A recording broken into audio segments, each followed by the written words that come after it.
আর এরা হয়তো দাঁড়িয়ে শাড়ি দিবে হেলে গেল, দেখো হেলে গেল,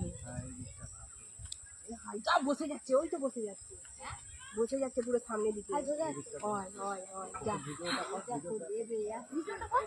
হচ্ছে তো দেখতে পাচ্ছিনি।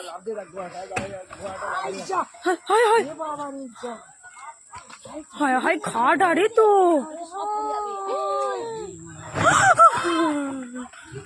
মুখটা বন্ধ রাখো।